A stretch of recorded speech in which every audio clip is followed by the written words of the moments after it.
Tunayo furaha ya kukaribisha katika kipindi hiki, mahali ambapo tunajifunza mafundisho ya msingi ya kanisa la Waadventista wa Sabato. Jinsi gani kanisa la Waadventista wa Sabato linaamini mafundisho ya Biblia na kuyafundisha.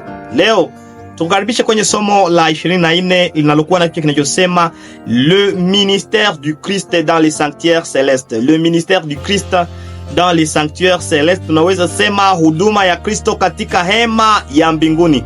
Huduma ya Kristo katika hema ya mbinguni. Hapa ndugu pendwa, tutakuwa leo na mafundisho mazuri sana kwenye somo hili. Na kwenye somo hili tutajiuliza, je, hakika kuna hema huko mbinguni? Je, mbinguni hakika kuna hema?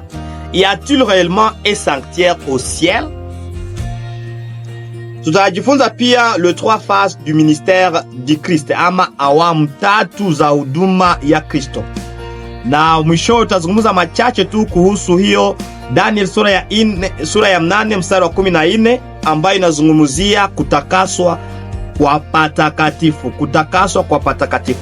Hivi rafiki yangu, nakusihi kabla ya somo, kama hujasubscribe, kulike na kushare, jiandae kusubscribe na kulike na kushare. Na tualike rafiki yetu Roho Mtakatifu ambaye ndiye kiongozi amini kutuelewesha somo la leo, ukweli wa kuhusu huduma ya Yesu Kristo katika hema takatifu. Karibuni.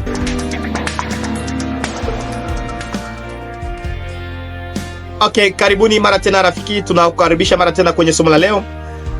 Utagundua pamoja nami ya kwamba somo la 24 ama fundisho, somo la msingi la 24 linazungumzia le ministère du Christ dans les sanctuaires célestes, ama huduma ya Yesu Kristo katika hema takatifu. Unaposoma kwenye kitabu kile kinachozungumzia le 27 vérité fondamentale, hiyo somo inanukuliwa namna hivi kwa Kifaransa, inasema il y a dans les cieux un sanctuaire, un véritable tabernacle dressé par le Seigneur et non par les hommes. Et dans ce sanctuaire, le Christ a accompli un ministère à notre faveur, mettant ainsi à la disposition des croyants le bienfait découlant de son sacrifice rédempteur offert une fois pour toutes sur la croix. Lors de son ascension, il fut intronisé comme souverain sacrificateur et commença son ministère d'intercession. Après son ascension, en 1844, au terme de la période prophétique de 2300 jours, il entra dans la seconde et dernière phase de son ministère de réconciliation.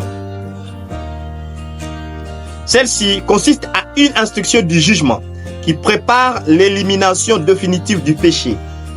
Cette œuvre était symbolisée par la purification de l'ancien sanctuaire hébreu, les jours des expiations.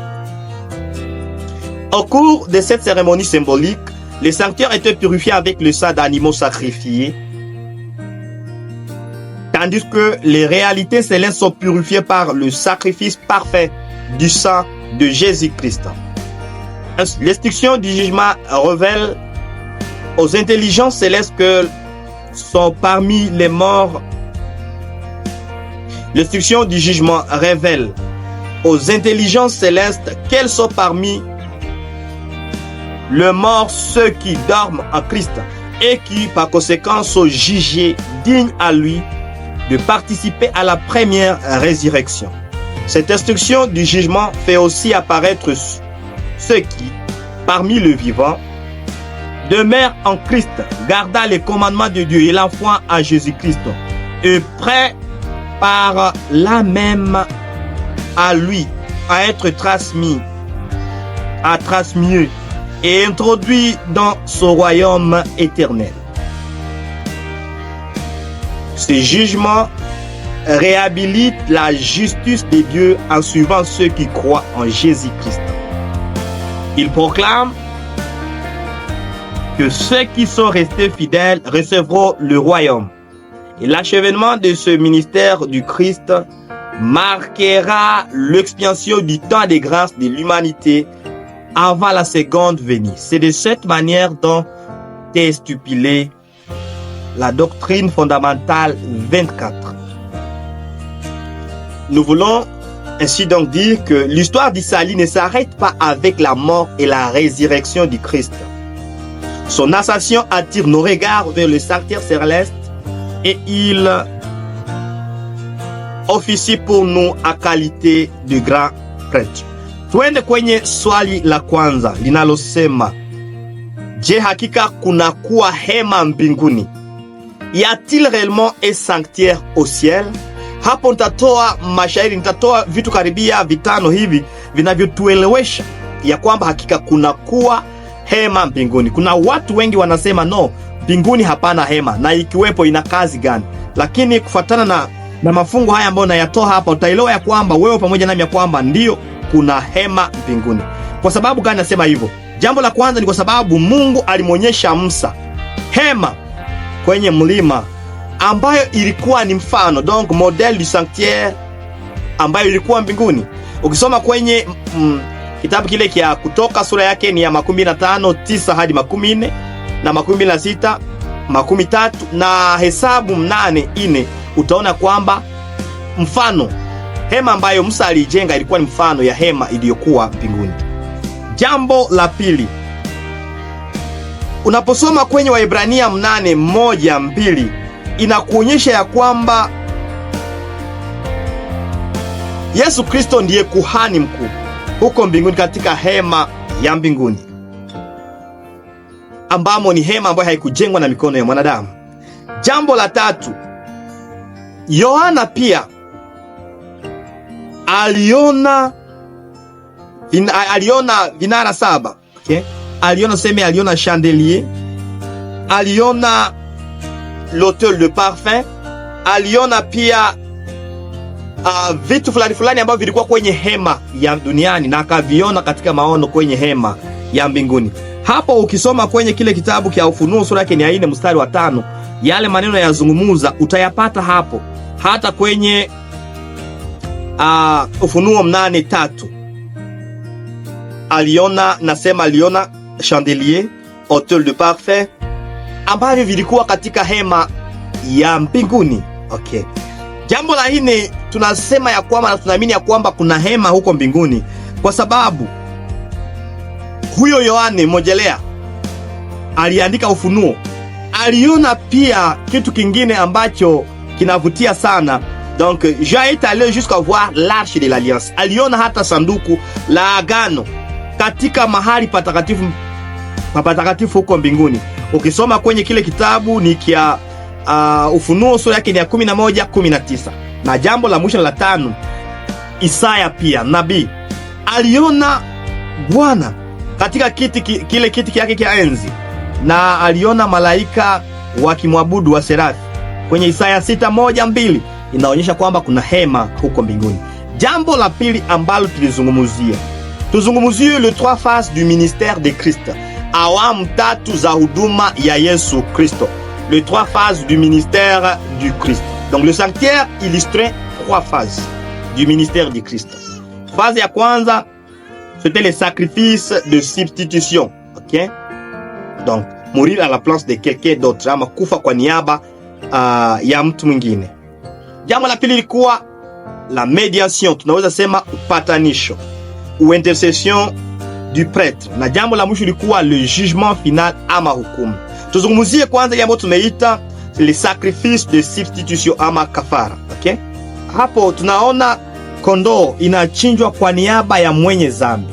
Kila mara mwenye zambi alipokuwa akifanya zambi anakuja na kondoo, na ili yeye asikufe ilibidi kondoo ndiye ichukue zambi zake, na inachinjwa, damu anaipeleka mahali patakatifu. Okay? Inanyunyiziwa mbele ya pazia. Okay. Tuzungumuze pia ya kwamba isitoshe kwenye Warumi 6:13 inasema mshahara wa dhambi ni mauti, lakini karama ya Yesu ni uzima wa milele. Okay. Mwenye dhambi, maana tunapofanya dhambi tunastahili kifo, lakini Yesu kama kondoo ambayo ilikuwa inachukua dhambi za mtu, Yesu akawa kondoo yetu, akakufa kwa ajili yetu. Hata Yohana 1:19 inasema tazama mwana kondoo tazama mwana kondoo wa Mungu achukuaye ama aondoaye dhambi za ulimwengu. Huyo ni Yesu, na ilikuwa inawakilisha hivyo Yesu.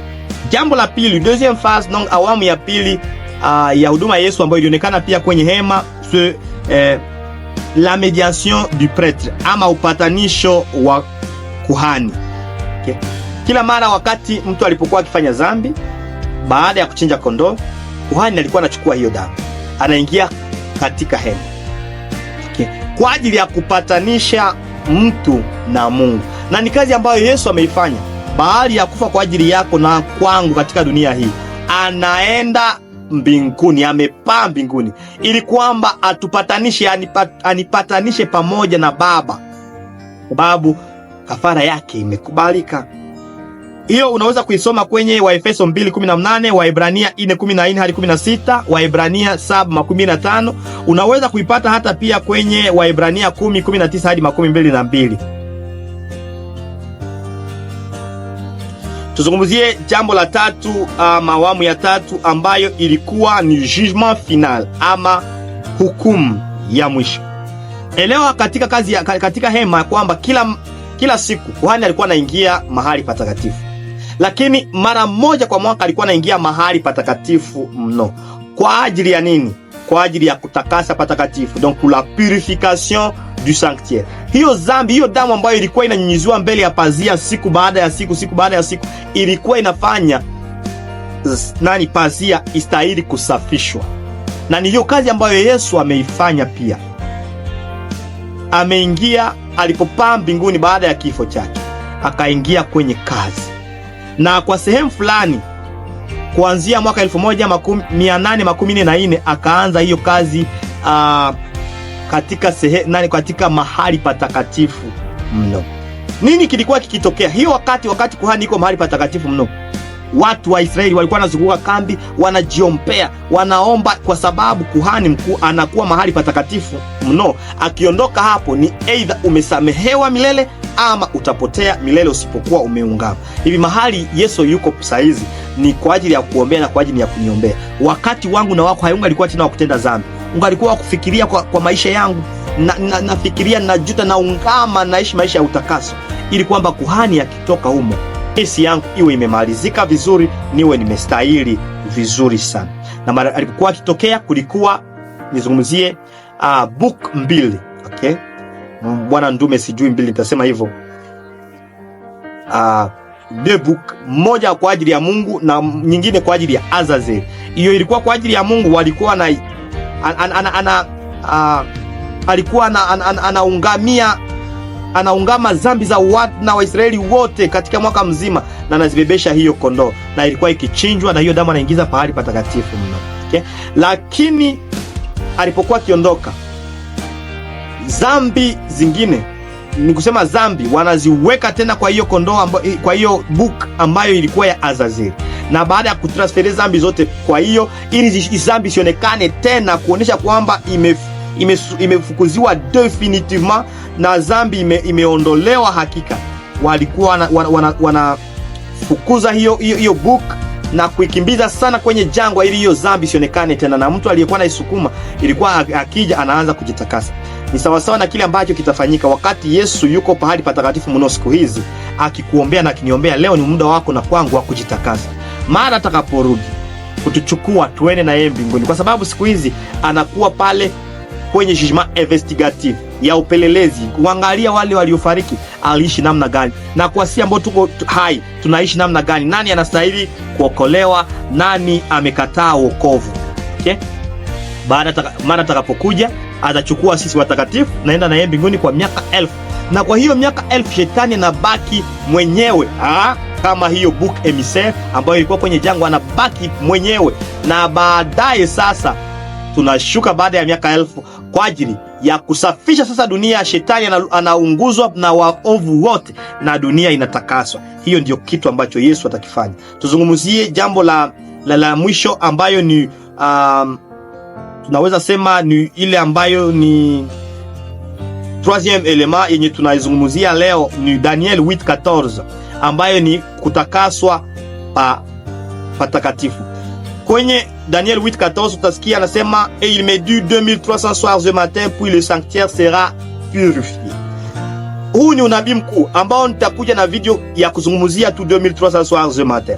Lakini kitu ambacho nataka uelewe ni kwamba utajua kwamba juma 17 zinazopatikana kwenye Daniel 9:24-27 ni sehemu ya huo unabii wa 2300 soirs ce matin. Na katika huo unabii wa wa 70 semaines unagawanyika na vitu vinne vikubwa vikubwa. Kuna kuwa kwanza la reconstruction de la ville de Jerusalem, kujenga upya Yerusalem. Kuna kuwa jambo la pili, hiyo kujengwa upya kwa Yerusalem ilikuwa ku 408 wakati mfalme Artaxerxes alitoa dekret ya kujenga. Na kuna kuwa kitu kia pili ambayo ni baptême de Jésus Christ ambayo ilikuwa ku année 27. Na kuna kuwa kifo kia Yesu Kristo ambayo ilikuwa ku année 31. Kuna kuwa pia ku année 34 wakati walianza kuhudumia wapagani wazi wazi. Okay? Sasa kulingana na hii mambo yote ambayo imekamilika katika unabii na katika historia, na pia hiyo ambayo ni ya 2300 matin ambayo inaishia ku 1844, mahali ambapo patakatifu pangetakaswa ni tarehe ambayo inaonyesha kwamba Yesu aliingia pahali patakatifu pa mbinguni na anaikuwa humo akiomba kwa ajili yako na kwa ajili yangu, akifanya jugement investigatif, akijifunza case yako unaishi namna gani, wakianza kwanza kwa wale ambao wako wamefariki waliishi namna gani, na kwako pia leo unaenenda namna gani. Hivi mambo yale yote ndiyo yanachunguzwa kuanzia 1844. Donc depuis 1844 les livres sont déjà ouverts au ciel et le cas de chacun est en train d'être examiné, à commencer par le mort. C'est la phase de l'enquête ou du jugement préliminaire ou encore le jugement investigatif. Nous avons le devoir d'annoncer ce message à tout le monde. Tuwatangazie watu ujumbe huu ya kwamba mahali ambapo Yesu yuko karibuni yuaje. Karibuni anamaliza kazi ya pahali patakatifu mno na anakuja kwa ajili ya kulipa kila mtu kulingana na matendo yake. Singalikuwa muda tena ya kufanya dhambi, ngalikuwa muda ya kujitakasa. Il y a 3 phases dans le jugement. L'enlèvement de péché du sanctuaire qui correspond au jugement investigatif qui se passe au ciel depuis 1844. Deuxième chose, le bannissement du bouc Azazel qui correspond au bannissement de Satan qui sera seul sur la terre désolé pendant le millénium. Et la troisième chose, c'est la purification du camp qui correspond à l'exécution du jugement par le feu après le millénium, lequel feu détruira les impies, le pécheur, et purifiera en même temps la terre selon Apocalypse 20, 11 à 15, Matthieu 25, 31 à 46 et 2 Pierre 3, 5 à 13. Na kuombea mpendwa uwe miongoni mwa wale ambao wakati Yesu wako anakagua majina basi upate neema. Yesu akija uwe miongoni mwa watakaoenda mbinguni. Usifanye dhambi, nisifanye dhambi. Tangazia wengine kwamba ni muda wa kujitakasa. Karibuni Yesu yuaje. Yesu ni mtetezi wangu, mpatie maisha yako. Asante Yesu Kristo kwa kutuonesha kazi yako hapa mbinguni unapokuwa mahali patakatifu mno kama muombezi wetu. Yesu tusamehe na upatie neema tustahili mbele yako ukija mara ya pili tuende na wewe mbinguni. Katika jina la Yesu Kristo, amen. Mungu akubariki.